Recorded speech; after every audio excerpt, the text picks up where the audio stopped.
Այս որտեղ մեր պետության ղեկավարները համարել են, որ անհավասար պայմաններ են։ Չի կարող պետության ղեկավարը դիմել դատարան եւ պարտվել զուտ այն առումով, որ մենք գիտենք, թե մեր դատարանները ինչքան կախյալ վիճակում են, ինչքան անազատ վիճակում են։ Եթե հոդվածագրի պահովել էլի, փորձել էր հոդվածագրին գտնել, թե կանոնը կեղծեր էլի, սա ինչ նպատակ է հետապնդում։ Արժե սա համար գնալ պեկ, փորձել փաստաթղթեր, փորձել ինչ-որ անձնական ինֆորմացիաներ գտնել։ Այո։ Ես մի թեթև հումոր էի արել, որ ըստ երևույթին փորձում է պարզել, որպեսզի այդ դիմակավորված ԱԱԾ-ականներին հիմա էլ ուղարկի այդ հոդվածի հեղինակի տուն, բայց այստեղ նախ կարիք չկա, որովհետև պատասխանողը մեծ հաշվով հրապարակն է եւ հրապարակի խմբագիրն է, եւ երկրորդն էլ ինքը շատ լավ գիտի, որ բազմաթիվ հոդվածներ հրապարակվում են կեղծանուններով եւ դա օրենքի մեջ տեղավորվում է, մարդու իրավունքն է չհրապարակելի իր անունը եւ մենք էլ պարտավոր ենք հարգել այդ իրավունքը չհրապարակելու, չբացահայտելու, թե ով է իրական հեղինակը եւ կարծում եմ այդքան էական էլ չի, որովհետեւ եթե կարդացել եք, ծանոթացել եք այդ հոդվածին, նման հոդվածներ հազարավոր հրապարակվում են մեր մամուլում, շատ ավելի սուր հարցադրումներով հոդվածներ են հրապարակվում եւ այդտեղ մի առանձնապես մի արտառոց բան էլ չկար, որի համար կարելի էր այդպես վրթովել զայրանալ։ Բայց քանի որ մենք ունենք մի հատ անկանխատեսելի եւ անհավասարակշիռ ղեկավար պետության, չես կարող իմանալ, թե ինքը ինչից կարող է վրթովել եւ ինչի համար կարող է դատարան դիմել կամ նույն դիմակավորված անձանց ուղարկել տվյալ մարդու բնակարան։ Բացի ձեր նշած դիտարկումներից մի այլ հարց էլ կա։ Դուք ժամանակին Նիկոլ Փաշինյանին ապաստան եք տվել, ժամանակին բավականին հոգատար վերաբերմունք եք ցուցաբերել թե Նիկոլ Փաշինյանի, թե Աննա Հակոբյանի նկատմամբ։ Գուցե հենց սրա համար է փորձում վրեժ լուծել կամ հենց սրա համար է։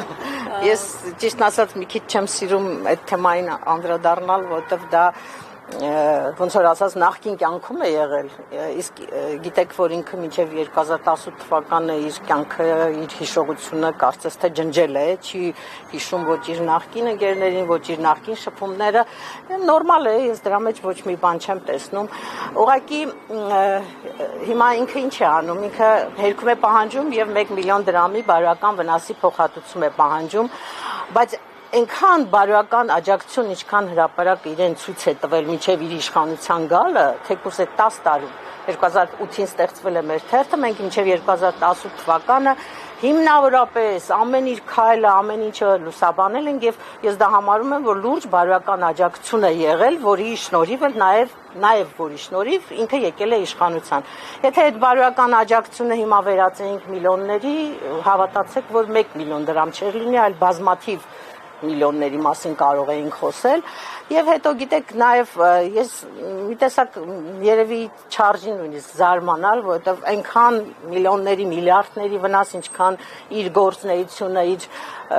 իշխանությունը վնաս է տվել մեր պետությանը, այս 1 միլիոն դրամը մի չնչին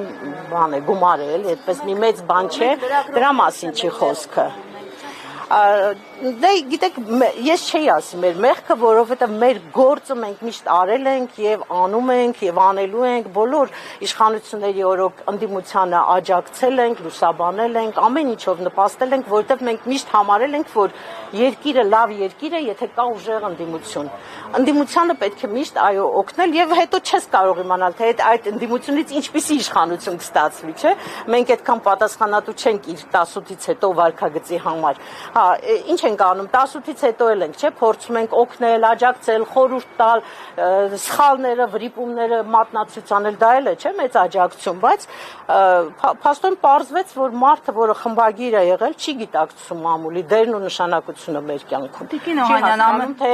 ինչ որն է մամուլի առաքելությունը, իրեն թվում է, թե մամուլը պետք է իրեն ծառայի, ինչպես ծառայել է մինչև 18 թիվը, 18-ից հետո էլ պետք է շարունակել իրեն աջակցել, օգնել, սատարել, գովաբանել, փառաբանել։ Տիկին Օհանյան, մենք մի փոքր ուշ միացանք ուղիղ եթերում, ես կխնդրեի նաև պարզաբանեք, կհավատայիք, որ մի օր հետախուզումից ձեր տանը թաքնվող Նիկոլ Փաշինյանը հենց ձեր դեմ դուրս կգա եւ նաև այսօր հենց վերջին ասուլիսում նա խոսեց ժողովրդավարության, թափանցիկության մասին, պնդեց, որ իրենք շարունակում են այդ ուղով գնալ, մեդիայի դեմ այս գործողությունների շղթան, որը առնչվում է նաև ձեզ, ժողովրդավարության, թափանցիկության նշան է։ Գիտեք, մենք ժողովրդավարության մասին խոսելու համար մենք պիտի առնվազն չպատկերացնենք, չիմանանք, թե այսօր Հայաստանում ինչ է տեղի ունենում, հա, այս բոլոր իրադարձությունները, եկեղեցու դեմ, գործարարի դեմ, ընդդիմության դեմ արածները այնքան հեռու են ժողովրդավարությունից, որ նույնիսկ ծիծաղելի է դրա մասին խոսելը, դրան անդրադառնալը։ Հետո գիտեք ինչ, երբ մարդը, ասենք, պարտությունը փորձում է հաղթանակ ներկայացնել, մի զարմացեք, երբ որ հակաժողովրդավարական բարքերը, այս ռեպրեսիաները փորձում է ներկայացնել ժողովրդավարության անվան տակ։ Ինքը պարզապես կտրվել է իրականությունից եւ մի ուրիշ միջավայրում է, հա, իր ստեղծած, իր պատկերացած միջավայրում է ապրում։ Ժողովուրդ ջան, կներեք, դատը պիտի սկսվի, մենք արդեն ուշանում ենք, եկեք գնանք դատարան, դահլիճ, հետո մեր փաստաբաններ, վրեժը, հետո կարող եք իր հետ էլ խոսել։ Որպես պետք է սկսի, որպես անհարգալից վերաբերում չդիտարկվի, քանի որ արդեն երևի նայում են ձեր արդեն։ Ու եթե առաջարկեմ եկեք գնանք,